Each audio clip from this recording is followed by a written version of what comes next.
اقول وباللہ التوفیق الحمد للہ علی احسانہ والشکر له علی توفیقہ وامتنانہ واشہد ان لا الہ الا اللہ وحدہ لا شریک له تعظیما لشأنہ واشہد ان محمدا عبدہ ورسولہ الداعی الی رضوانہ وصلی اللہ وسلم وبارک علیہ وعلی آلہ واصحابہ ومن سار على نهجه واقتفى أثره واستنى بسنته إلى يوم الدين أما بعد رب اشرح لي صدري ويسر لي أمري واحلل عقدة من لساني يفقهوا قولي اللهم انفعنا بما علمتنا وعلمنا ما ينفعنا وزدنا علما۔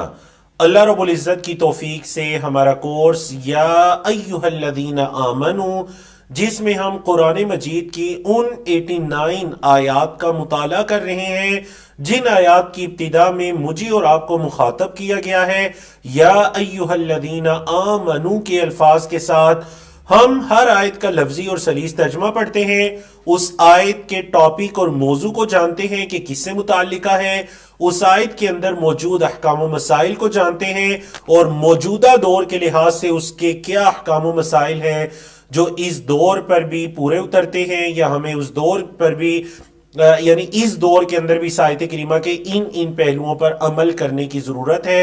اور ہمارا ان آیات کو پڑھنے کا اول و آخر مقصد قرآن مجید میں غور و فکر کرنا اور اس سے نصیحت پکڑنا، اس کو اپنی زندگی کے اندر لے کر آنا۔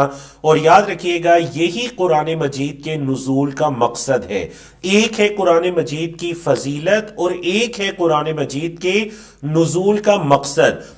فضیلت یہ ہے کہ قرآن کے ہر حرف کے بدلے میں 10 نیکیاں ملتی ہیں، یہ فضیلت ہے، اس سے کوئی منکر نہیں، اس کا کوئی انکار نہیں۔ نبی کریم صلی اللہ علیہ وسلم کی حدیث ہے، قرآن مجید کی کئی صورتوں کے اثرات ہیں، انسان کا ایمان تازہ ہوتا ہے، یہ قرآن مجید کے فضائل ہے اور یہ قرآن مجید کا مقصد ہے کہ اس کتاب کو ہم نے اتارا مبارکن، یہ برکت والی ہے، یہ اس کی فضیلت ہے کہ یہ کتاب برکت والی ہے۔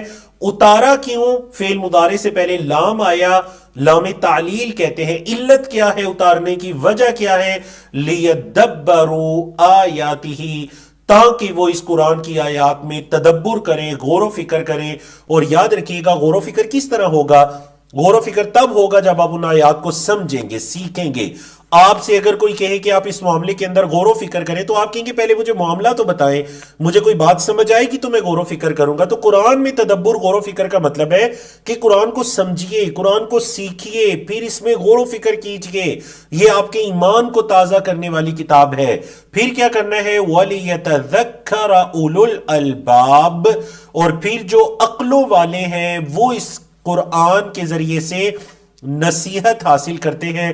نصیحت کا مطلب ہے کہ قرآن کو اپنی زندگی میں لے کر آنا ہے۔ تو الحمدللہ ہر آیت کریمہ میں ہم دیکھتے ہیں کہ تدبر اور تفکر کے پہلو کیا ہیں اور ہم اسے نصیحت کیسے پکڑ سکتے ہیں۔ تو چلتے ہیں جی آیت نمبر 10 کی طرف۔ اس سے قبل الحمدللہ ہم نے 9 آیات کو مکمل کیا۔ آج کا سیشن آیت نمبر 10، موضوع چل رہا ہے ایمانیات۔ ایمانیات کے اندر ایمان بالرسالہ، نبی کریم صلی اللہ علیہ وسلم کی رسالت پر ایمان اور آداب نبوی صلی اللہ علیہ وسلم۔ سورۃ الحجرات آیت نمبر 2، اللہ رب العزت نے فرمایا یا ایھا الذین آمنوا لا ترفعوا اصواتکم فوق صوت النبی ولا تجهروا له بالقول كجهر بعضکم لبعض ان تحبط اعمالکم وانتم لا تشعرون۔ لفظی اور صحیح ترجمہ سنیے، یا ایھا الذین آمنو، اے وہ لوگوں جو ایمان لائے ہو، لا ترفعوا، مت اونچا کرو، اصواتکم، اپنی آوازوں کو، صوت کی جمع اصوات، اپنی آوازوں کو بلند مت کرو، فوق صوت النبی، نبی کریم صلی اللہ علیہ وسلم کی آواز سے، ولا تجہروا لہو، اور نہ اونچی آواز میں بات کرو آپ صلی اللہ علیہ وسلم سے، بالقولی، ویسے بات کرنا کا جہری بعضکم لبعض، جیسے تم آپس میں ایک دوسرے سے اونچی آواز سے بات کرتے ہو. تو نبی کریم صلی اللہ علیہ وسلم سے ایسے اونچی آواز میں بات مت کرو. کیا ہوگا؟ ان تحبط اعمالکم. اللہ اکبر. وعید ہے یہ. دیکھیں آیت کریمہ میں اکثر قرآن کا یہ اسلوب ہے کہ قرآن کے آخر میں، مطلب آیت کریمہ کے آخری الفاظ میں آپ کو وعید بھی دکھائی دیتی ہے. وعید کیا ہے؟ اگر کوئی اس طرح کرے گا، نبی کریم صلی اللہ علیہ وسلم کی بے ادبی کرے گا، آپ کے سامنے اونچی آواز سے بات کرے گا، تو کیا ہے وعید؟ کیا ہے؟ ان تحبط اعمالکم، تمہارے اعمال برباد ہو جائیں گے. وانتم لا تشعرون، اور تمہیں شعور بھی نہیں ہوگا، تمہیں اس چیز کا شعور بھی نہیں ہوگا، اور تمہارے اعمال ضائع چلے جائیں گے، اکارت چلے جائیں گے. اللہ اکبر. اب آتے ہیں جی اس آیت کے ٹاپک کی طرف. اللہ کے رسول صلی اللہ علیہ وسلم کا ادب و احترام، ورنہ اعمال کی بربادی. اگر ادب و احترام نہیں ہوگا تو پھر وعید کیا ہے کہ اعمال کی بربادی. بولے اعمال کی بربادی. اس سے پہلے کہ ہم اس آیت کریمہ کے احکام و مسائل کی طرف جائیں، آپ سے ایک بڑا اہم سوال ہے. بتائیے، دیکھیں گے تو صحابہ کرام جو نبی کریم صلی اللہ علیہ وسلم کے سامنے ہوتے تھے، ان کو یہ کہا جا رہا ہے کہ آپ نے اپنی آوازوں کو نبی کریم صلی اللہ علیہ وسلم کی آواز سے بلند نہیں کرنا، اور جیسے آپس میں ایک دوسرے سے بات کرتے ہو ایسے نبی کریم صلی اللہ علیہ وسلم سے اونچی آواز سے بے ادبی سے بات نہیں کرنی، تمہارے اعمال ضائع ہو جائیں گے اور تمہیں پتہ ہی نہیں چلے گا. آج کے دور میں اس آیت کریمہ پر عمل کیسے ممکن ہے؟ بتائیے. دیکھیے آج کے دور میں تو نبی کریم صلی اللہ علیہ وسلم ہمارے درمیان موجود نہیں ہے، لیکن آوازوں کو بلند نہیں کرنا یا ان سے ویسے بات نہیں کرنی جیسے آپس میں کرتے ہو. آج کے دور میں اس آیت کریمہ پر عمل کی کیا صورتیں ہیں؟ آپ چیٹ کے اندر لکھ کر بتائیے، اور وہ جسے آپ اردو میں کہتے ہیں نا تکے لگانا، ویسے نہیں کرنا، سوچ سمجھ کر علمی جواب دینا ہے اور اچھے سے جوابات دینے ہیں. بارک اللہ فیکم. پھر آتے ہیں آپ کے جوابات کی طرف. ایک بڑا پیارا واقعہ جو اس آیت کریمہ کے ساتھ جڑا ہوا ہے صحیح بخاری کے اندر. اس واقعے کو سنتے ہیں تاکہ اس آیت کی ہمیں اور سمجھ آ سکے اور صحابہ کرام کا ایمان ہمیں پتہ چل سکے. نبی کریم صلی اللہ علیہ وسلم کی مجلس میں حاضر ہوتے تھے حضرت ثابت بن قیس رضی اللہ تعالیٰ عنہ. حضرت ثابت بن قیس، ایک مرتبہ نبی کریم صلی اللہ علیہ وسلم نے پوچھا کہ ثابت بن قیس مجھے نظر نہیں آ رہے، کہاں گئے وہ؟ تو ایک شخص نے کہا، اللہ کے رسول صلی اللہ علیہ وسلم، میں آپ کے پاس خبر لے کر آتا ہوں کہ وہ کہاں ہیں. آئے ان کے پاس تو حضرت ثابت ابن قیس اپنا سر جھکائے ہوئے پریشان بیٹھے تھے. اس شخص نے کہا، ما شأنک، اے ثابت کیا ہے آپ کا معاملہ؟ آپ صلی اللہ علیہ وسلم کی مجلس میں کیوں نہیں آ رہے؟ فقال شرٌ، تو اس نے کہا بہت برا معاملہ ہے میرا، شر ہے. تو اب وجہ پوچھی تو کہنے لگے کہ وہ تو اپنی آواز کو نبی کریم صلی اللہ علیہ وسلم کی آواز سے بلند کیا کرتے تھے. ہوا یہ کہ حضرت ثابت بن قیس کی آواز قدرتی طور پر بلند آواز تھی، اور کئی مرتبہ ایسا ہوا کہ ان کی آواز نبی کریم صلی اللہ علیہ وسلم کی آواز سے یا آپ صلی اللہ علیہ وسلم کی موجودگی میں ان کی آواز بلند ہو جایا کرتی تھی. تو وہ تو بڑے پریشان ہو گئے اور انہوں نے یہ کہا کہ میرے اعمال تو سارے برباد چلے گئے، کیونکہ اللہ نے فرمایا ان تحبط اعمالکم وانتم لا تشعرون. اللہ اکبر. اور وہ تو وَهُوَ مِنْ أَهْلِ النَّارِ، اور اب میں آگ والوں میں سے ہو گیا ہوں، میں تو جہنمی ہو گیا، کیونکہ میری آواز تو کئی مرتبہ آپ صلی اللہ علیہ وسلم کی آواز سے بلند ہوئی. اللہ اکبر. اب جب وہ شخص آیا، اس نے آ کر نبی کریم صلی اللہ علیہ وسلم کو بتایا کہ ثابت اس وجہ سے آپ کی مجلس کے اندر اب حاضر نہیں ہو رہے. نبی کریم صلی اللہ علیہ وسلم نے اس شخص سے کہا، جاؤ دوبارہ اس کے پاس خوشخبری لے کر جاؤ، اور جا کر اسے خوشخبری دو کہ آخری لائن دیکھیں، انک لست من اہل النار، آپ آگ والوں میں سے نہیں ہیں، ولیکن من اہل الجنہ، آپ تو جنت والوں میں سے ہیں. اللہ اکبر، اللہ اکبر. ایسے تھے نبی کریم صلی اللہ علیہ وسلم کے صحابہ.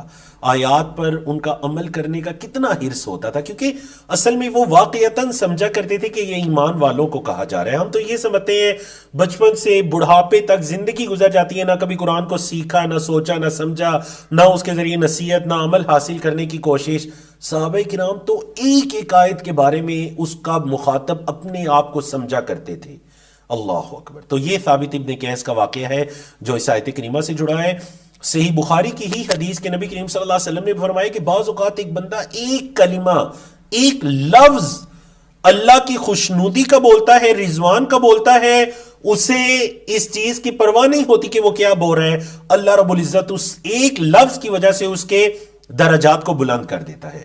اور اس کے اپوزٹ دوسری لائن وَإِنَّ الْعَبْدَ لَيَتَكَلَّمُ بِالْكَلِمَةِ مِنْ سَخَطِ اللَّهِ، اور کبھی کبھار بندہ اللہ کی ناراضگی کی کوئی بات کرتا ہے، لَا يُلْقِي لَهَا بَالًا، اسے کوئی پرواہ نہیں ہوتی ہے جب بات کر رہا ہوتا ہے، يَهْوِي بِهَا فِي جَهَنَّمَ، وہ جہنم کے گڑوں کے اندر اس بات کی وجہ سے پہنچ جاتا ہے۔ ایک کلمہ، ایک لفظ اللہ کی خوشنودی کا ہے تو درجات کی بلندی، اور اللہ کی ناراضگی کا ہے تو جہنم کے اندر، جہنم کے گڑوں کے اندر۔ تو ہمیں ہمیشہ اللہ کی خوشنودی کے اچھے اچھے کلمات بولنے چاہیے۔ اب آتے ہیں جی آپ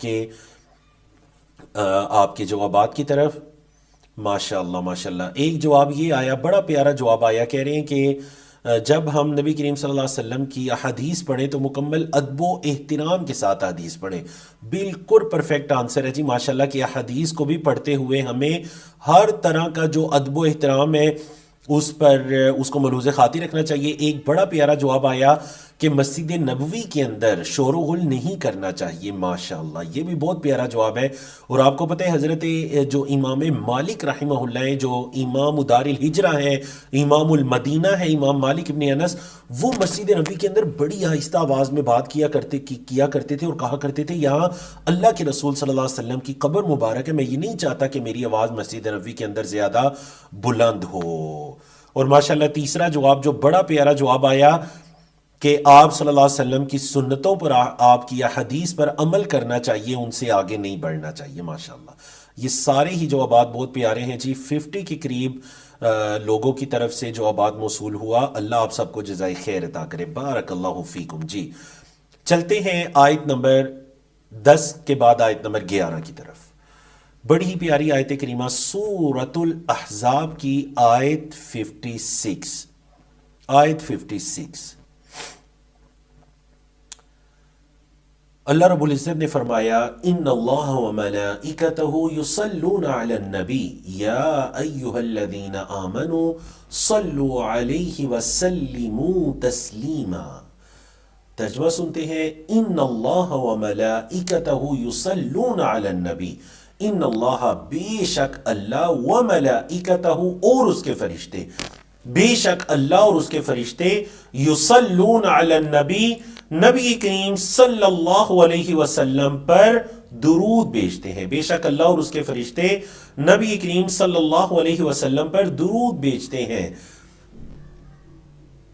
یا ایھا الذین آمنو، اے وہ لوگوں جو ایمان لائے ہو، صلو علیہ، تم بھی آپ صلی اللہ علیہ وسلم پر درود بھیجو، وسلموا تسلیما، اور آپ علیہ الصلوۃ والسلام پر سلامتی بھیجو۔ تم بھی نبی کریم صلی اللہ علیہ وسلم پر درود و سلام کو بھیجو۔ سورۃ الاحزاب آیت 56 ہے، درود و سلام بھیجو نبی کریم صلی اللہ علیہ وسلم پر۔ یہ وہ آیت کریم ہے، باقی آیات کی آپ دیکھ رہے ہیں نا، باقی آیات کے شروع میں یہ الفاظ ہے یا ایھا الذین آمنو، اور اس آیت کریمہ کے بیچ میں یہ الفاظ ہے یا ایھا الذین آمنو۔ تو یہ دونوں طرح کے ہمیں اسلوب ملتے ہیں۔ آیت کا موضوع کیا ہے؟ نبی کریم صلی اللہ علیہ وسلم کی فضیلت اور آپ علیہ الصلوۃ والسلام پر درود و سلام کا حکم۔ نبی کریم صلی اللہ علیہ وسلم کی فضیلت اور آپ علیہ الصلوۃ والسلام پر درود و سلام کا حکم۔ اب ہم آتے ہیں، دیکھیں اس آیت کے تدبر اور تفکر کی طرف، اور تذکر، نصیحت ہم کیسے حاصل کر سکتے ہیں۔ امام بخاری رحمہ اللہ فرماتے ہیں کہ ابو العالیہ یہ فرماتے ہیں کہ صلاۃ اللہ، ہم نے اوپر پڑھا نا، ان اللہ وملائکتہ یصلون علی النبی، اللہ اور اس کے فرشتے درود بھیجتے ہیں۔ تو اللہ کی درود بھیجنے کا کیا مطلب ہے، یا اللہ کے فرشتوں کی درود بھیجنے کا کیا مطلب ہے؟ تو امام ابو العالیہ فرماتے ہیں صحیح بخاری کے اندر کہ صلاۃ اللہ، اللہ کی درود بھیجنے کا مطلب یہ ہے کہ ثناؤہ عند الملائکہ، مطلب یہ ہے کہ اللہ اکبر، اللہ رب العزت کا فرشتوں کے ہاں نبی کریم صلی اللہ علیہ وسلم کی تعریف کرنا، آپ کی ثنا کرنا۔ اللہ رب العزت فرشتوں کی مجالس میں نبی کریم صلی اللہ علیہ وسلم کی جو تعریف اور توصیف کے کلمات فرماتے ہیں، یہ ہے اللہ کا نبی کریم صلی اللہ علیہ وسلم پر درود بھیجنا۔ صلاۃ الملائکہ سے کیا مراد ہے؟ فرشتوں کا درود بھیجنا، اللہ اور اس کے فرشتے درود بھیجتے ہیں۔ تو فرشتوں کے درود بھیجنے کا مطلب یہ ہے کہ فرشتے نبی کریم صلی اللہ علیہ وسلم کے لیے رحمت و برکت کی دعائیں کرتے ہیں، اللہ سے یہ دعائیں کرتے ہیں کہ اللہ اپنے نبی پر اپنی رحمتیں نازل فرما، اپنی برکتیں نازل فرما، اپنی سلامتیاں نازل فرما۔ یہ مطلب ہے فرشتوں کے درود بھیجنے کا۔ نبی کریم صلی اللہ علیہ وسلم نے فرمایا من صلی علیہ واحدہ، جس نے ایک مرتبہ مجھ پر درود بھیجا، صلی اللہ علیہ عشرا، اللہ اس پر 10 مرتبہ رحمتوں کو نازل فرمائے گا۔ مطلب جس نے مجھ پر ایک مرتبہ درود بھیجا، اللہ اس پر 10 مرتبہ درود بھیجے گا۔ اور اللہ کا درود بھیجنا کیا ہے؟ اللہ کا رحمتیں نازل فرمانا، برکتیں نازل فرمانا، سلامتیاں نازل فرمانا۔ تو دیکھ لیجئے نبی کریم صلی اللہ علیہ وسلم پر درود بھیجنے سے بھی در حقیقت فائدہ ہماری ذات کو یہ ہے کہ اللہ رب العزت کے درود کے ہم مستحق ٹھہرتے ہیں۔ ایک مرتبہ صحیح بخاری کی حدیث میں ہے کہ صحابہ فرماتے ہیں نبی کریم صلی اللہ علیہ وسلم ہمارے درمیان تشریف لائے تو ہم نے کہا اس آیت کریمہ کے نازل ہونے کے بعد، اس آیت کریمہ کے اندر جو یہ الفاظ ہے نا یا ایھا الذین آمنوا صلوا علیہ وسلموا تسلیما، تو انہوں نے کہا اللہ کے رسول صلی اللہ علیہ وسلم قد علمنا کیف نسلم علیک، ہم نے یہ تو جان لیا کہ ہم آپ پر سلام کیسے بھیجیں، ہمیں یہ پتہ چل گیا۔ تو چلیں جی دیکھتے ہیں کس کا جواب درست آتا ہے۔ یہ صحابہ کو کہاں پہ پتہ چلا تھا؟ صحابہ نے یہ جو کہا کہ ہمیں یہ پتہ چل گیا کہ آپ پر سلام کیسے بھیجیں، لیکن ہمارا سوال یہ ہے کہ کیف نصلی علیک، ہم آپ پر درود کیسے بھیجیں؟ سلام کا تو ہمیں پتہ چل گیا، درود کیسے بھیجیں آپ پر؟ قال علیہ الصلوۃ والسلام، اللہ کے رسول صلی اللہ علیہ وسلم نے فرمایا فقولوا، تم ایسے کہو، درود ابراہیمی سکھا دیا، اللہم صلی علی محمد وعلی آل محمد کما صلیت علی ابراہیم وعلی آل ابراہیم انک حمید مجید، اللہم بارک علی محمد وعلی آل محمد کما بارکت علی ابراہیم وعلی آل ابراہیم انک حمید مجید، ایسے مجھ پر تم درود بھیجو۔ تو چلیے اب آپ کے جوابات کی طرف چلتے ہیں جی۔ ماشاءاللہ ماشاءاللہ ماشاءاللہ ماشاءاللہ، بہت سے جوابات درست آ رہے ہیں، بڑی ہی خوشی کی بات ہے الحمدللہ۔ چلیے صرف پہلے 3 لوگوں کا نام لیتے ہیں۔ سسٹر ساجدہ یاسمین آپ سبقت لے گئی، اور عبدالقیوم کشمیری آپ سبقت لے گئے، اور سعود الفیصل ہے ماشاءاللہ آپ سبقت لے گئے، اور اس کے بعد بھی ماشاءاللہ بہت سے 10 سے زیادہ جوابات درست آئے۔ کچھ لوگ کہہ رہے ہیں سوال سمجھ میں نہیں آیا، تو سوال سمجھنے کے لیے بھی بڑی توجہ کی ضرورت ہوتی ہے، توجہ کیجئے۔ میں نے کیا کہا تھا کہ حدیث کے اندر آیا صحابہ کرام نے فرمایا اللہ کے رسول صلی اللہ علیہ وسلم ہمیں یہ پتہ چل گیا کہ آپ پر سلام کیسے بھیجنا ہے، ہمیں صلات بھیجنے کا، درود بھیجنے کا طریقہ سکھائیے۔ سلام کا پتہ چل گیا، تو سلام کا صحابہ کو کہاں پتہ چلا تھا؟ وہ التحیات ہے، جو التحیات میں آپ کہتے ہیں نا السلام علیکہ ایھا النبی ورحمۃ اللہ وبرکاتہ، اور السلام علینا وعلی عباد اللہ الصالحین۔ تو مطلب تشہد التحیات کے اندر سلام صحابہ کرام بھیجا کرتے تھے، لیکن ہم آپ پر درود کیسے بھیجیں؟ تو اللہ اکبر، درود آپ صلی اللہ علیہ وسلم نے درود ابراہیمی پڑھ کر صحیح بخاری کی حدیث کے مطابق صحابہ کرام کو درود سکھا دیا۔ تو ہمیں نبی کریم صلی اللہ علیہ وسلم پر کثرت سے درود بھیجنا چاہیے۔ صبح شام کے ذکر و اذکار کے اندر ایک حدیث درود کی فضیلت میں سن لیجئے، حضرت ابی بن کعب کی روایت ہے، کہتے ہیں میں نے کہا اللہ کے رسول صلی اللہ علیہ وسلم میں آپ پر کثرت سے درود بھیجتا ہوں، مجھے یہ بتائیے کہ جب میں دعا مانگوں تو میں دعا کے اندر کتنا حصہ آپ پر درود کا مختص کروں؟ تو پھر خود ہی کہتے ہیں کہ میں نے کہا 1/4، ربع، چوتھائی حصہ۔ آپ صلی اللہ علیہ وسلم نے فرمایا جتنا آپ چاہیں، اگر تھوڑا زیادہ کر لیں تو اور بہتر ہے۔ پھر کہتے ہیں میں نے کہا نصف، آدھا، مطلب یہ کہ میں جب دعا مانگوں تو آدھا حصہ درود ہو اور آدھا حصہ دعا ہو۔ آپ صلی اللہ علیہ وسلم نے فرمایا جتنا آپ چاہیں، اور اگر اس سے بھی زیادہ کر لیں تو بہتر ہے۔ پھر کہنے لگے 2/3، ثلثین، 2/3 میں آپ پر درود اور 1/3 میں دعا مانگوں۔ آپ صلی اللہ علیہ وسلم فرمائے جتنا آپ چاہیں، اور اگر زیادہ کر لیں تو اور بہتر ہے۔ پھر کہنے لگے اللہ کے رسول صلی اللہ علیہ وسلم کیا میں اپنی پوری کی پوری دعا میں آپ علیہ الصلوۃ والسلام پر صرف درود ہی نہ بھیجتا رہوں؟ اللہ اکبر، آخری لائن ہے اجعل لک صلاتی کلھا، اے اللہ کے رسول صلی اللہ علیہ وسلم میں اپنی پوری دعا میں کیا آپ پر درود نہ بھیجوں؟ قالا، آپ علیہ الصلوۃ والسلام نے فرمایا اذن تکفی ہمک ویغفر لک ذنبک، پھر تو اے ابی آپ کے غم، آپ یہ جو درود ہے، صلات ہے، یہ آپ کے غموں کا مداوع ہو جائے گا اور آپ کے گناہوں کو بخش دیا جائے گا۔ اللہ اکبر، کتنی پیاری حدیث ہے کہ ایک بندہ دعا کے لیے ہاتھ اٹھائے اور بس نبی کریم صلی اللہ علیہ وسلم پر درود ہی بھیجتا رہے۔ اور اس کی وجہ بھی وہی حدیث ہے نا کہ جس نے مجھ پر ایک مرتبہ درود بھیجا، اللہ 10 مرتبہ اس پر اپنی رحمت کو نازل کرے گا، اس کے درجات کو بلند کرے گا اور اس کے گناہوں کو معاف کرے گا۔ تو جب اللہ گناہ بھی معاف کر رہا ہے، اللہ اس کے درجات بھی بلند کر رہا ہے اور اللہ اپنی رحمتوں کو بھی نازل کر رہا ہے، تو پھر اس کا نتیجہ یہی ہوگا کہ اس کے غم پریشانیاں ختم ہوں گی اور اس کے گناہ اللہ کی طرف سے معاف کر دیے جائیں گے۔ تو چلیے جی آیت نمبر 12 کی طرف جاتے ہیں۔ سورۃ الاحزاب کی ہی آیت نمبر 53 ہے، اہم ترین آیت ہے، اور اس آیت کریمہ کے بارے میں کافی وقت تک سوچتا رہا کہ اس آیت کریمہ کو ایمان بالرسالہ کے عنوان کے تحت رکھا جائے یا پھر آگے چل کر ہمارا ایک عنوان آئے گا، ہمارے جو آخری سیشنز ہیں ان کے اندر انشاءاللہ معاشرتی آداب، کسی معاشرے میں رہنے کے، اسلامی معاشرے کے کیا آداب ہیں، اس کی بھی کچھ آیات ہیں۔ تو یہ آیت کریمہ یہاں پر بھی بالکل ٹھیک اترتی ہے اور معاشرتی آداب کے اندر بھی یہ بہترین ہمیں معاشرتی آداب سکھاتی ہے۔ تو آپ نے اس کو دونوں موضوعات کے ضمن میں سمجھنا ہے، ایمان بالرسالہ اور آداب نبی صلی اللہ علیہ وسلم کے ضمن میں بھی، اور اسلامی معاشرے کے کیا آداب و مسائل اور احکام ہوتے ہیں اس کے ضمن کے اندر بھی سمجھنا ہے۔ پہلے ہم آیت کریمہ کا ترجمہ سمجھ لیتے ہیں۔ یا ایھا الذین آمنوا، اے وہ لوگوں جو ایمان لائے ہو، لا تدخلوا، مت تم داخل ہو، بیوت النبی، نبی کریم صلی اللہ علیہ وسلم کے گھروں میں، الا مگر ان یؤذن لکم، مگر یہ کہ تمہیں اجازت دی جائے۔ آپ علیہ الصلوۃ والسلام کے گھروں میں مت داخل ہو سوائے یہ کہ تمہیں اجازت دی جائے۔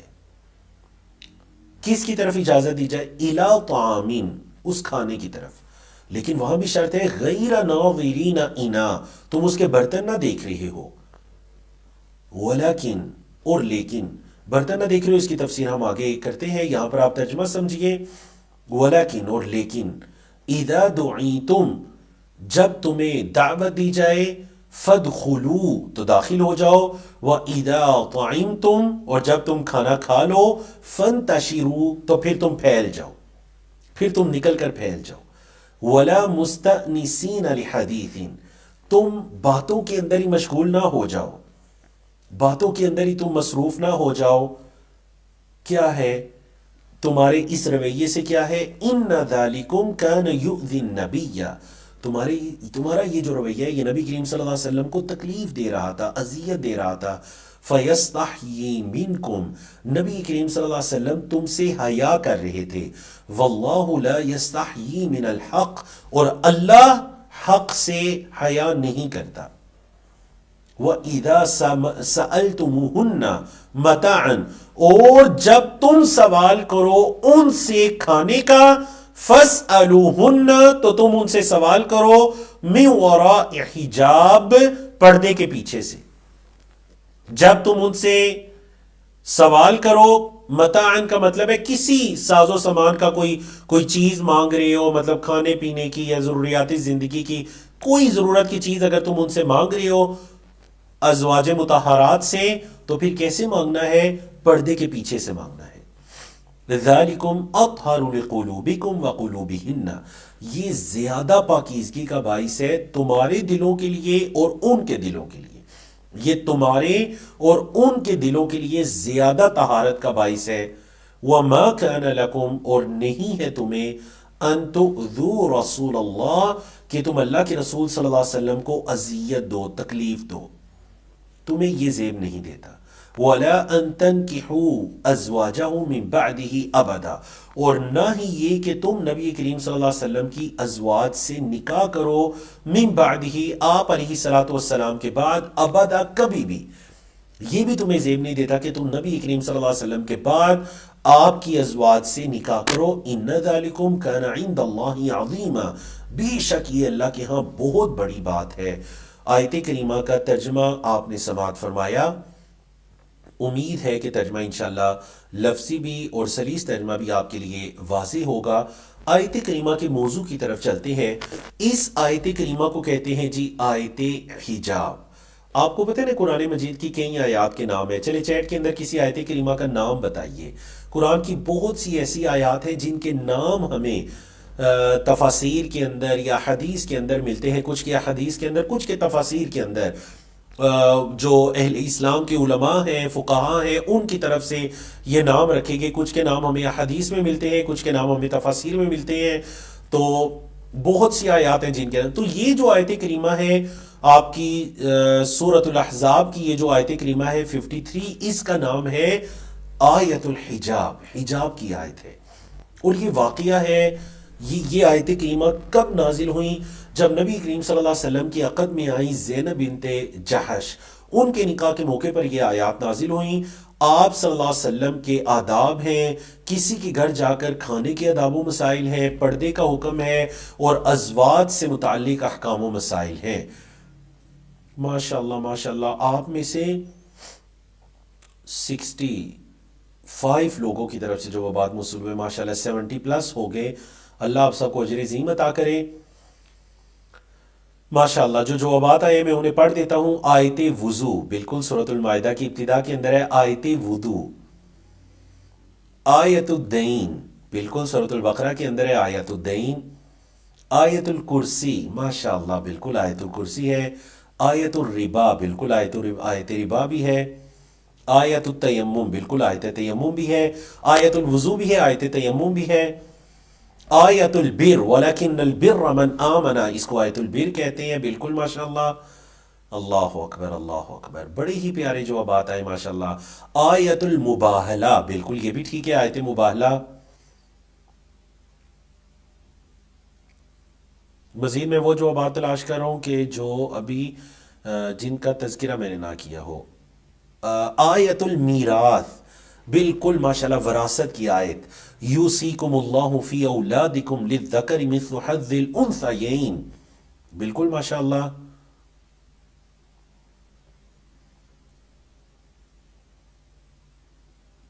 آیت الانفاق، کچھ انفاق کی آیات کے بارے میں بھی کہا گیا، بالکل آیت انفاق. ماشاءاللہ ماشاءاللہ، اللہ آپ سب کو اجر عظیم عطا کرے. بڑی ہی پیارے جوابات آئے، الحمدللہ الحمدللہ. چلیے جی، تو آیات کے بھی نام ہیں. کتنے پیارے نام ہیں آیات کے. اس آیت کا نام ہے آیت حجاب. اس آیت سے محبت ہونی چاہیے. ہماری بہنوں کو محبت ہونی چاہیے، ہماری بیٹیوں کو، ہماری ماؤں کو محبت ہونی چاہیے، کیونکہ یہ آیت اصل میں انہیں حجاب سے محبت سکھاتی ہے. دیکھیں نبی کریم صلی اللہ علیہ وسلم کی زوجات سے بڑھ کر دنیا میں شاید ہی کوئی پاک باز خواتین آئی ہوں. وہ خواتین جنہیں اللہ نے اپنے نبی کریم صلی اللہ علیہ وسلم کے لیے منتخب کیا. اللہ اکبر. لیکن ان کے بارے میں بھی، یعنی یہ آیت کریمہ بیوت النبی کے بارے میں نازل ہوئی، اور اسی آیت کریمہ کے اندر حجاب کا حکم بھی ہے. پردے کے پیچھے سے کوئی چیز مانگو، سامنے مت آؤ. تو اسے پتہ چلا یہ جو ہم کہتے ہیں نا کہ جی نہیں پردے سے کیا ہوتا ہے، دل صاف ہونا چاہیے، نعوذ باللہ ایسی کوئی بات شریعت اسلامیہ کے اندر نہیں ہے. دل صاف ہیں بھی تو الحمدللہ اس کی علامت یہ ہے کہ آپ پردہ بھی کیجئے. کوئی دلوں کے بارے میں تو گفتگو نہیں کر رہا کہ جی جو پردہ کر رہے ہیں ان کے صاف ہیں، یا نہیں کر رہے ہیں ان کے صاف نہیں ہے. اللہ اکبر. تو اس وجہ سے ہمیں اس آیت سے محبت ہونی چاہیے. یہ سورۃ الاحزاب کی آیت نمبر 53. جی تو اب آتے ہیں جی اس آیت کے تدبر اور تفکر کی طرف.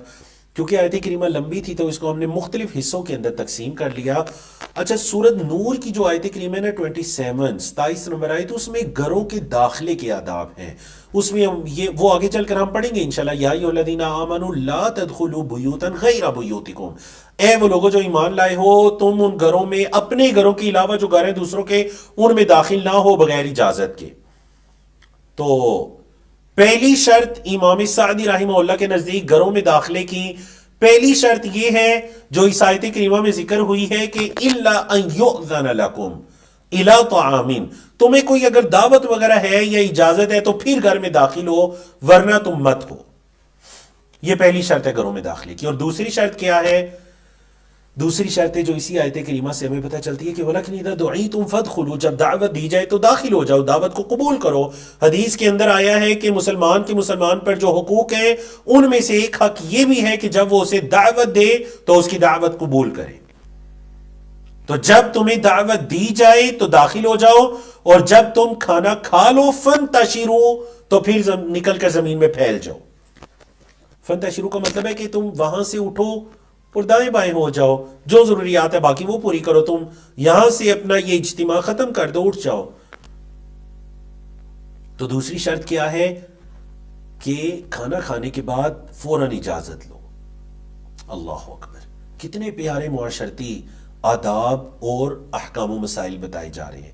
یہ نہ ہو کہ کھانا کھانے کے بعد ولا مستأنسین لحدیث، تم وہاں بیٹھ کر گپیاں لگانا شروع کر دو، اور گپوں کے اندر رہ کر تم اپنے وقت کو وہیں پر گزارنا شروع کر دو اور اس وقت کو ضائع کرنا شروع کر دو، اور جو میزبان ہے حتیٰ کہ تمہارا وہاں پہ رہنا اس پر گراں گزرنے لگے۔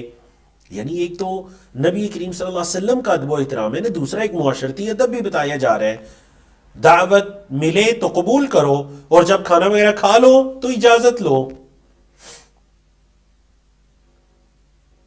ان ذالکم کان یؤذی النبی فیستحیی منکم، نبی کریم صلی اللہ علیہ وسلم صحابہ کرام کی حیا کی وجہ سے انہیں کہہ نہیں رہے، جیسا کہ حدیث کے اندر آتا ہے کہ آپ علیہ الصلوۃ والسلام حضرت عائشہ کی حجرہ میں تشریف لے جاتے ہیں، سلام کیا، جواب ملا، پھر دیکھا کچھ لوگ بیٹھے کچھ چلے گئے، کرتے کرتے بس 3 صحابہ کرام ہیں جو بیٹھے ہوئے ہیں، باتیں کر رہے ہیں۔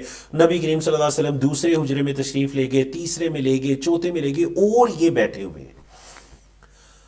یہاں تک کہ جب ان 3 صحابہ کرام نے یہ محسوس کیا کہ نبی کریم صلی اللہ علیہ وسلم پر گراں گزر رہا ہے تو یہ جلدی سے اٹھ کر دروازے سے باہر نکلے، تو اللہ رب العزت نے ان آیات کو اسی موقع پر نازل فرما دیا۔ اور دیکھیے وَإِذَا سَأَلْتُمُوهُنَّ مَتَاعًا فَاسْأَلُوهُنَّ مِنْ وَرَاءِ حِجَابٍ۔ اچھا مجھے بتائیے آیت کریمہ کا یہ حصہ کس صحابی کی خواہش پر اللہ نے نازل کیا؟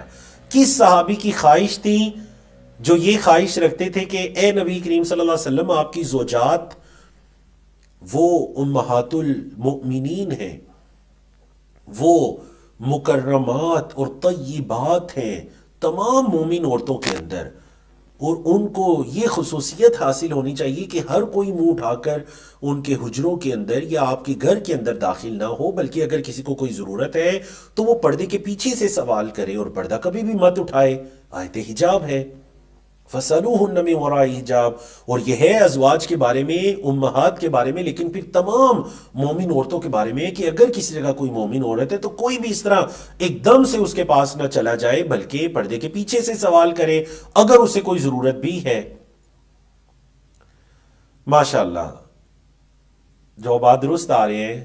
ہماری بہن سسٹر تابندہ ہے، آپ سبقت لے گئیں، عبدالقیوم ہے، آپ سبقت لے گئے ماشاءاللہ، اور سسٹر شکیب بانو ہے، آپ سبقت لے گئے۔ تو ماشاءاللہ 60 جوابات موصول ہوئے، الحمدللہ الحمدللہ۔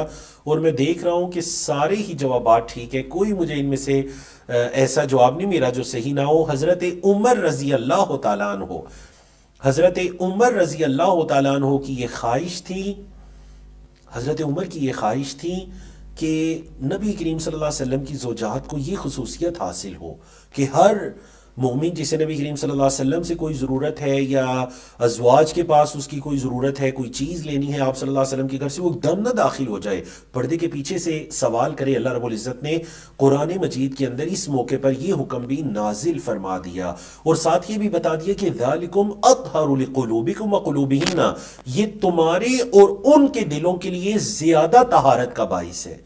دیکھیں یہاں پہ دلوں کا تذکرہ بھی آ گیا، تو اس وجہ سے کبھی کوئی مت کہے کہ آپ کیوں پردہ کروا رہے ہیں جی، آپ کے دل کے اندر کوئی ایسی چیز ہے۔ سچ بتائیے ہمارے معاشرے میں ایسی باتیں ہوتی ہیں یا نہیں؟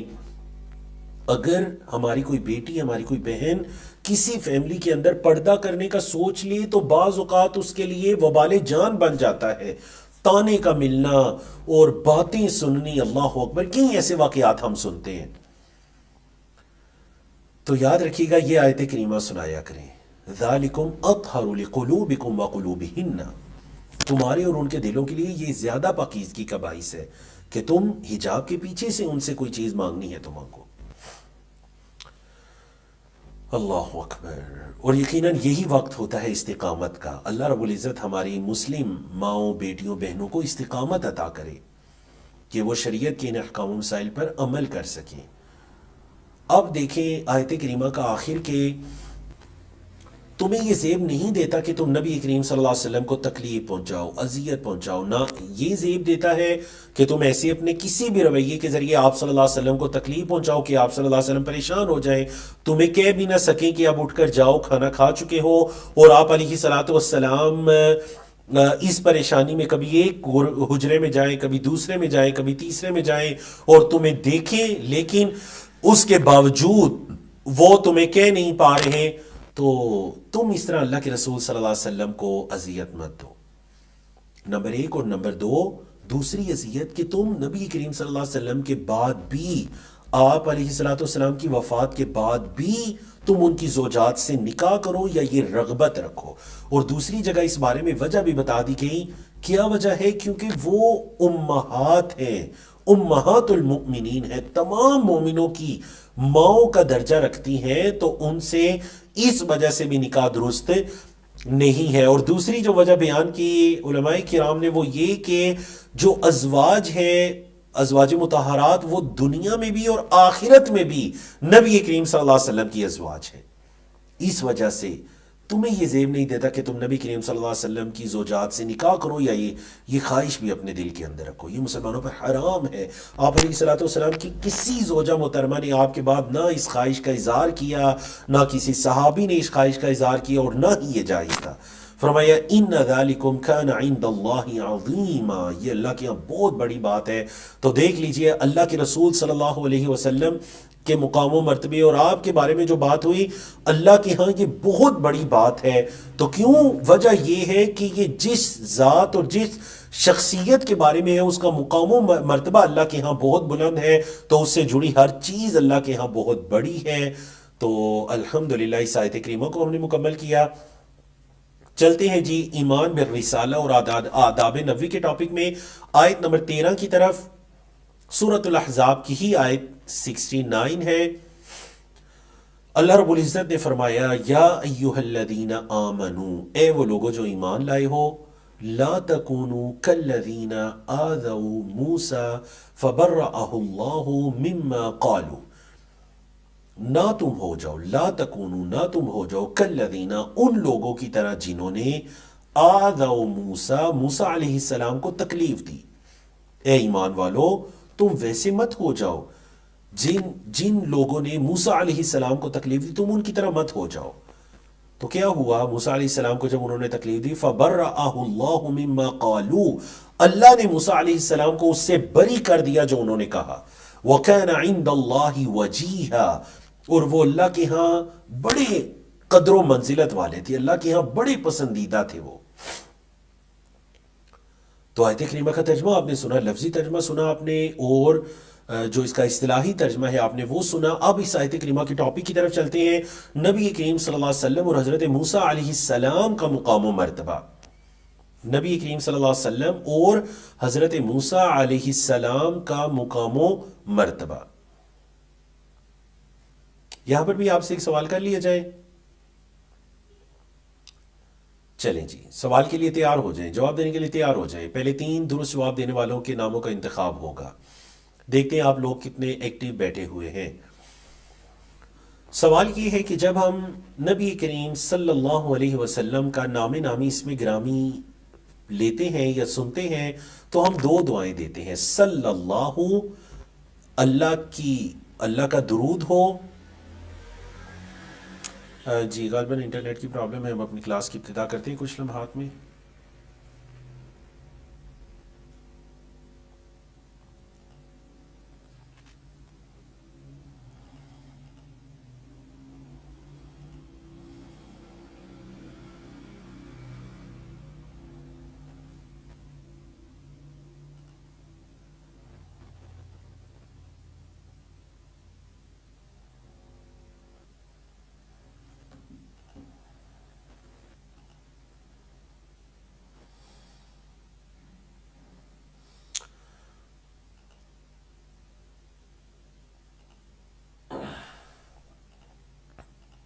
جی بارک اللہ فیکم.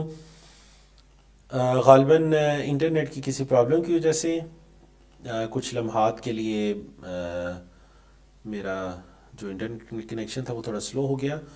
تو جی بات یہ چل رہی تھی کہ سوال میں آپ سے کرنے لگا تھا. سوال یہ چل رہا تھا کہ جب ہم نبی کریم صلی اللہ علیہ وسلم کا نامی اس میں گرامی لیتے ہیں تو ہم اللہ کے رسول صلی اللہ علیہ وسلم کے لیے دعا کرتے ہیں صلی اللہ علیہ وسلم، صلات کی بھی اور سلام کی بھی. لیکن ہم نے کہا حضرت موسیٰ، تو پھر ہم نے صلی اللہ علیہ وسلم نہیں کہا یا علیہ الصلاۃ والسلام نہیں کہا، بلکہ ہم نے کہا حضرت موسیٰ علیہ السلام، حضرت ابراہیم علیہ السلام، حضرت نوح علیہ السلام. اس کی کیا وجہ ہے؟ ٹھیک ہے، چلیں جواب لکھ کر ذرا تسلی کے ساتھ دیجئے. تو میں یہ بات کہہ رہا تھا، ٹاپک ہمارا یہ چل رہا تھا کہ اے ایمان والو، تم ان لوگوں کی طرح نہ ہو جاؤ جنہوں نے موسیٰ علیہ السلام کو اذیت دی. بنی اسرائیل کے وہ لوگ جنہوں نے موسیٰ علیہ السلام کو اذیت دی، تم ان کی طرح نہ ہو جاؤ. ان کو تو اللہ نے بری قرار دے دیا، ان کو تو اللہ نے بری کر دیا اس تکلیف یا اذیت سے جو انہیں پہنچی، یا وہ بہتان جو ان پر لگایا گیا. اب ہوا اس طرح، صحیح بخاری کی حدیث کے اندر آتا ہے کہ موسیٰ علیہ السلام جو تھے رجلا حییا ستیرا، موسیٰ علیہ السلام بہت شرمیلے اور بہت زیادہ اپنے جسم کو ڈانپنے والے تھے، ستر کرنے والے، چھپانے والے تھے اپنے جسم کو. لا یرا من جلدہ شیء استحیاء من، ان کی شدت حیا کی وجہ سے ان کی جلد کا کبھی کوئی حصہ دکھائی نہیں دیتا تھا. فآذاہ من آذاہ من بنی اسرائیل، تو بنی اسرائیل کے کچھ لوگوں نے انہیں اذیت دی، بہت تکلیف دی. صحیح بخاری کی یہ طویل حدیث ہے، میں اس کی طرف اشارہ کر دیتا ہوں کہ تکلیف انہوں نے یہ دی کہ نعوذ باللہ انہوں نے حضرت موسیٰ علیہ السلام کے بارے میں ایسے کہنا شروع کر دیا کہ جو حضرت موسیٰ اتنا زیادہ ستر کرتے ہیں نا، نہاتے ہوئے بھی اور قضاء حاجت اور دیگر امور کے ٹائم بھی اتنا زیادہ جو اپنے جسم کو چھپاتے ہیں، تو یقیناً ان کے جسم کے اندر نعوذ باللہ کوئی عیب ہے، مردانہ طور پر کوئی عیب ہے ان کے جسم کے اندر، جو وہ اتنا زیادہ، یہ بات بنی اسرائیل کے اندر مشہور ہو گئی. صحیح بخاری کی اس حدیث کے اندر ایک مرتبہ اللہ رب العزت نے ان کے اس عیب کو دور کرنا تھا، فَبَرَّأَهُ اللَّهُ مِمَّا قَالُوا. حضرت ابو ہریرہ کی حدیث ہے، آپ صلی اللہ علیہ وسلم نے پورا واقعہ بتایا کہ ایک مرتبہ حضرت موسیٰ نے اپنے کپڑے پتھر پر رکھے اور آپ علیہ السلام نہا رہے تھے، تو کیا ہوا کہ وہ پتھر آپ کے کپڑوں کو لے کر چل پڑتا ہے، وہ لڑکنا شروع ہو جاتا ہے اور حضرت موسیٰ اس کے پیچھے پیچھے چلتے ہیں. اور قوم کے کچھ لوگ حضرت موسیٰ کو جب دیکھتے ہیں تو وہ حیران رہ جاتے ہیں کہ شاید ہی قوم کے اندر اتنا خوبصورت جسم کا مالک کوئی شخص ہو. حضرت موسیٰ کے بارے میں جو وہ ان پر تہمت بہتان تھے وہ سارے ہٹ جاتے ہیں اس دن، تو اللہ رب العزت نے ان کو بری قرار دیا. دیکھیے ان کا ایک معجزہ تھا، صحیح بخاری کی حدیث کے اندر یہ ہمیں ملتا ہے. اب انہوں نے موسیٰ علیہ السلام کو یہ تکلیف دی، تو یہاں پر تو خطاب اہل ایمان کو، اہل ایمان تم نے نبی کریم صلی اللہ علیہ وسلم کو ویسے تکلیف نہیں دینی جیسے بنی اسرائیل نے موسیٰ علیہ السلام کو دی. تو پھر اہل اسلام کی طرف سے نبی کریم صلی اللہ علیہ وسلم کو کیا تکلیف پہنچی تھی، وہ بھی صحیح بخاری کے اندر واقعہ ملتا ہے کہ نبی کریم صلی اللہ علیہ وسلم جب غزوہ حنین کے موقع پر مال تقسیم کر رہے تھے تو ایک شخص نے کہا واللہ، اللہ کی قسم، ان هذه القسمہ ما عدل فیہا، اس تقسیم کے اندر عدل نہیں کیا گیا. اللہ اکبر، اللہ اکبر. کہا ما ارید بہا وجہ اللہ، یہ جو تقسیم کی گئی ہے نا، اس میں اللہ کی رضا کو نہیں دیکھا گیا. صحابی کہتے ہیں کہ میں نے کہا اللہ کی قسم میں ضرور اللہ کے رسول صلی اللہ علیہ وسلم کو بتاؤں گا کہ کچھ لوگ آپ کے بارے میں یہ بات کر رہے ہیں. نبی کریم صلی اللہ علیہ وسلم کے پاس وہ آئے اور انہوں نے آ کر بتایا. آپ علیہ السلام اس حدیث کے اندر یہ بھی ملتا ہے کہ احمر وجہہ، اللہ کے رسول صلی اللہ علیہ وسلم کا چہرہ مبارک سرخ ہو جاتے ہیں، اور فرمایا فَمَنْ يَعْدِلْ اِذَنْ لَمْ یعدل اللہ ورسولہ، بتاؤ اگر اللہ اور اس کے رسول عدل نہیں کریں گے تو پھر اس زمین پر کون عدل کرے گا. پھر آپ علیہ السلام نے یہ فرمایا اللہ موسیٰ علیہ السلام پر رحم کرے، ان کو اس سے بھی زیادہ تکالیف دی گئی، انہوں نے صبر کیا.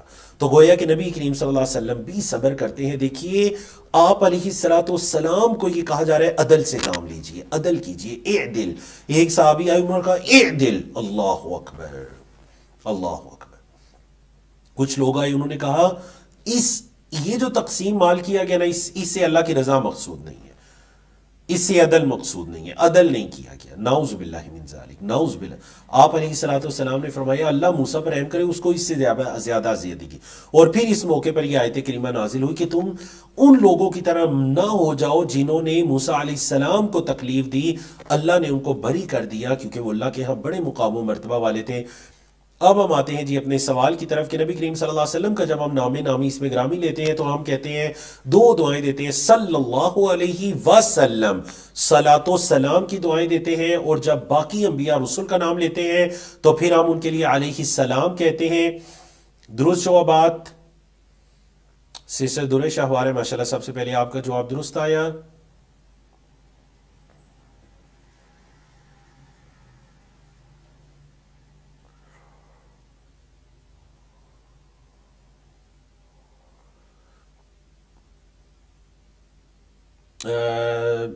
راحت عباس ہے، ماشاءاللہ آپ کا جواب درست آیا. اور مظہر یاسین ہے، ماشاءاللہ آپ کا جواب درست آیا. کل 20 کے قریب جوابات آئے جن میں سے یہ میں نے درست جوابات نکالے، کچھ اور بھی جوابات درست دکھائی دے رہے ہیں. بارک اللہ فیکم. دیکھیں آج جو آپ نے آیت کریمہ پڑھی، یا ایھا الذین آمنوا صلوا علیہ وسلموا تسلیما، اس آیت کی وجہ سے کہ اللہ رب العزت نے جب نبی کریم صلی اللہ علیہ وسلم کا تذکرہ کیا تو حکم دیا کہ درود و سلام دونوں بھیجنے ہیں، صرف سلام نہیں بلکہ درود و سلام دونوں بھیجنے ہیں. اور اللہ نے جب باقی انبیاء رسول کا تذکرہ کیا، سلام علی نوح، سلام علی ابراہیم، ایک نبی کا تذکرہ کیا تو پھر آپ نے یہ سلام کے الفاظ فرمائے. اور دوسری جگہ مطلق بھی فرمایا سلام علی المرسلین، رسولوں پر سلامتی ہو. تو اسی وجہ سے ہمارے استاد محترم جن سے ہم نے مسجد نبوی کے اندر بیٹھ کر علم حاصل کیا، شیخ صالح العثیمی حافظہ اللہ، یہی استدلال کرتے ہیں کہ انہی آیات کی وجہ سے ہم باقی انبیاء کے لیے علیہ السلام کہتے ہیں، اور نبی کریم صلی اللہ علیہ وسلم کے لیے ہم صلی اللہ علیہ وسلم کے الفاظ کو استعمال کرتے ہیں. چلتے ہیں جی آیت نمبر 14 کی طرف. سورۃ المجادلہ کی آیت نمبر 12 ہے، ہمارے کورس کی آیت نمبر 14 ہے. ایمان والوں کو نبی کریم صلی اللہ علیہ وسلم کے بارے میں ہی کچھ آداب سکھائے جا رہے ہیں. پہلے ترجمہ سن لیجئے.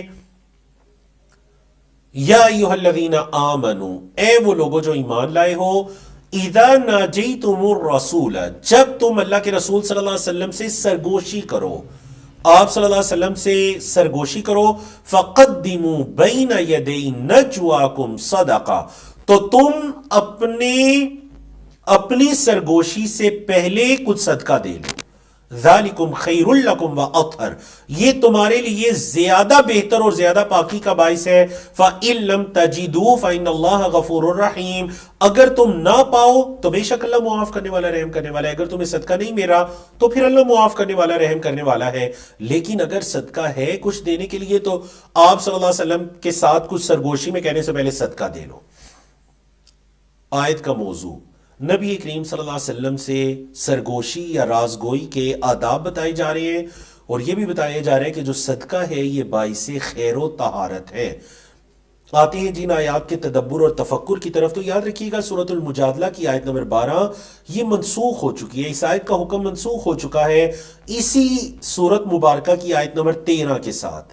اس سے اگلی جو آیت کریمہ ہے جو کہ لکھی ہوئی ہے آپ کے سامنے، اس آیت کریمہ نے پچھلی آیت کو منسوخ کر دیا. اشفقتم ان تقدموا بین یدی نجواکم صدقات، کیا تم اس چیز سے ڈر محسوس کر رہے ہو کہ تم اپنی سرگوشیوں سے پہلے صدقات کو دو گے؟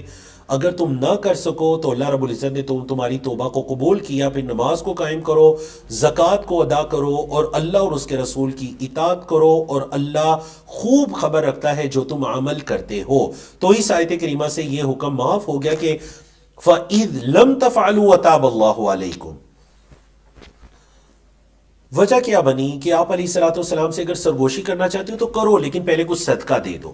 وجہ یہ بنی کہ کچھ منافقین آتے اللہ کے رسول صلی اللہ علیہ وسلم کے پاس آ کر گھنٹوں آپ علیہ الصلوۃ والسلام کے ساتھ سرگوشیاں کرتے رہتے، کچھ باتیں بتاتے رہتے، کچھ پوچھتے رہتے، اور مطلب وہ ہوتی منافقین تھے، لیکن وہ کچھ صحابہ کرام کو کہ ہم آپ صلی اللہ علیہ وسلم کے بڑے قریب ہیں، ہمارا ایک تعلق ہے، اس چیز کو شو کرنے کے لیے اور دیگر وجوہات کی بنا پر وہ نبی کریم صلی اللہ علیہ وسلم کے ساتھ یہ رویہ رکھتے، تو اللہ رب العزت نے تنبیہ کر دی کہ اب اگر سرگوشی کرنا چاہو تو پہلے کچھ صدقہ دو۔ صدقہ متعین نہیں کیا گیا، بعض نے متعین کیا، لیکن نبی کریم صلی اللہ علیہ وسلم کی طرف سے کوئی متعین نہیں کیا تھا کچھ دینار، کچھ درہم وغیرہ، تم صدقہ دے لو، اللہ کے نام میں خرچ کر لو اور پھر سرگوشی کرو۔ اب دیکھیں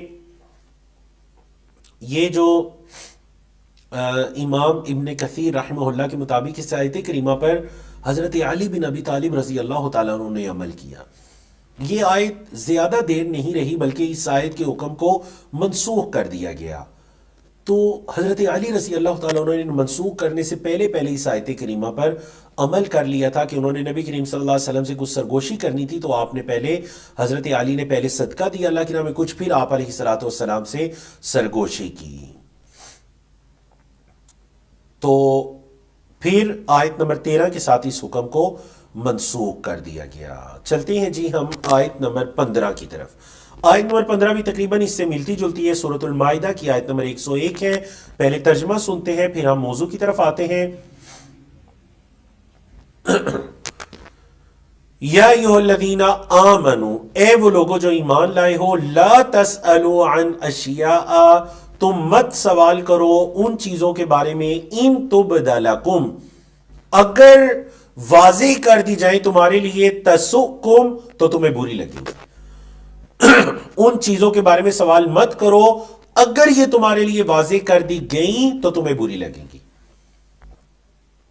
وَإِن تَسْأَلُوا عَنْهَا، اور اگر تم سوال کرو ان کے بارے میں، حین ينزل القرآن، جب قرآن مجید کو نازل کیا جا رہا ہے، تبد لکم، تو تمہارے لیے واضح کر دی جائیں گی۔ عفا اللہ عنہا، اللہ نے تم سے ان کو معاف کر دیا۔ واللہ غفور حلیم، اور اللہ معاف کرنے والا بردبار ہے۔ آیت کا موضوع کیا ہے؟ بے جا سوالات سے ممانعت، منع کیا گیا، اور اللہ رب العزت کی عفو درگزر کا بھی اس آیت کریمہ میں تذکرہ ہے۔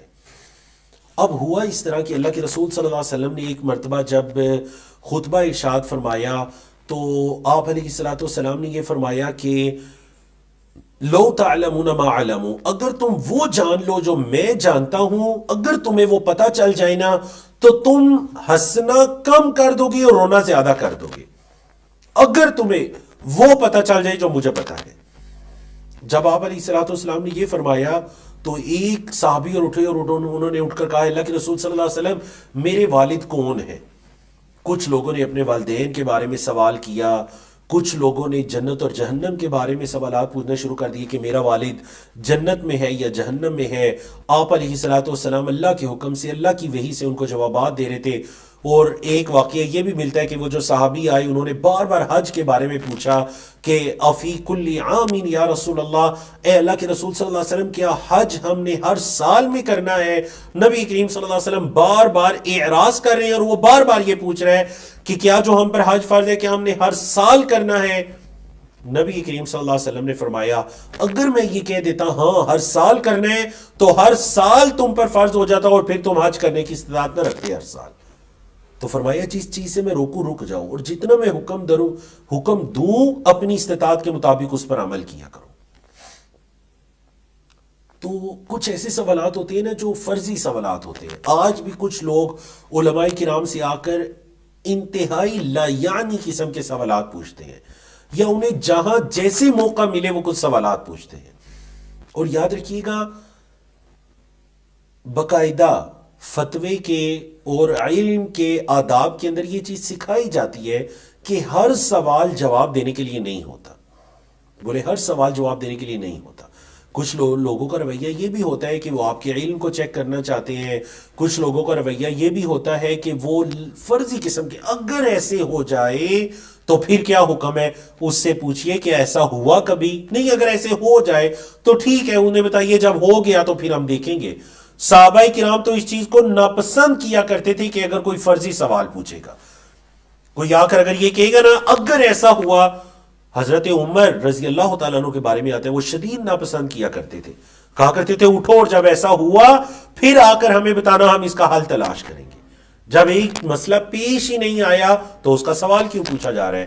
تو فرضی سوالات کی بھی شریعت اسلامیہ میں کوئی گنجائش نہیں ہے۔ ہاں جب مسئلہ پیش آئے، علماء، مفتیان، فقہا اس کو دیکھیں، سوچیں، غور و فکر کریں، جان پڑتال کریں، اور یا تو دلیل کی روشنی میں یا پھر جو سب سے قریب ترین کی دلیل ہے اس کی روشنی میں اس پر قیاس کرتے ہوئے اس کا حل وہ امت کے سامنے رکھ دیں۔ تو یہ ہمیں آداب اس بارے میں بتائے گئے ہیں۔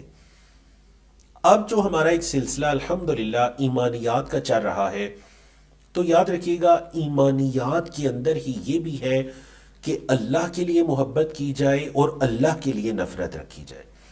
اگر کسی سے محبت کرنی ہے تو اللہ کے لیے کی جائے، اور اگر کسی سے نفرت رکھنی ہے کفار، مشرکین وغیرہ سے، تو اللہ کے لیے ہی نفرت رکھی جائے، بغض رکھا جائے۔ علماء کرام نے اس مسئلے کو الحب للہ والبغض فی اللہ، اللہ کے لیے محبت، اللہ کے لیے بغض، عقائد کی کتابوں میں، ایمانیات کی کتابوں میں اس مسئلے کو بیان کیا، کیونکہ اس کا تعلق ایمان کے ساتھ ہے۔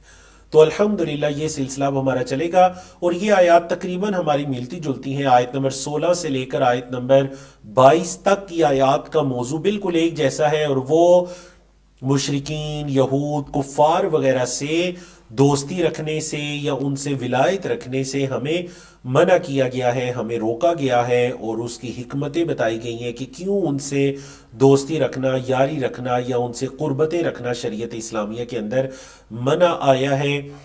تو انشاءاللہ العزیز آنے والے سیشن میں ہم آیت نمبر 16 سے اپنے سیشن کا آغاز کریں گے، اور اس مضمون کی جتنی آیات ہیں وہ انشاءاللہ ہم ایک ساتھ ہی پڑھ جائیں گے۔ آپ لوگوں کے ساتھ ورک بک بھی شیئر کر دی گئی تھی، اسی ترتیب سے جو ورک بک کے اندر ترتیب ہے اسی ترتیب سے انشاءاللہ ہم ان آیات کو مکمل کریں گے۔ آپ سے گزارش ہے کہ اس کا پرنٹ بھی لے لیجئے، کلاس کے اندر ورک بک کو اپنے ہاتھوں میں رکھیے تاکہ ساتھ ساتھ آپ اپنے نوٹس بھی بنا سکیں، کلاس میں توجہ بھی رہے گی، اور اس طرح سے آپ علم کو اپنے پاس محفوظ بھی رکھ سکیں گے۔ اقول قولی ھذا استغفر اللہ لی ولکم ولسائر المسلمین من کل ذنب، وصلی اللہ تعالی علی نبینا محمد وعلی آلہ وصحبہ اجمعین۔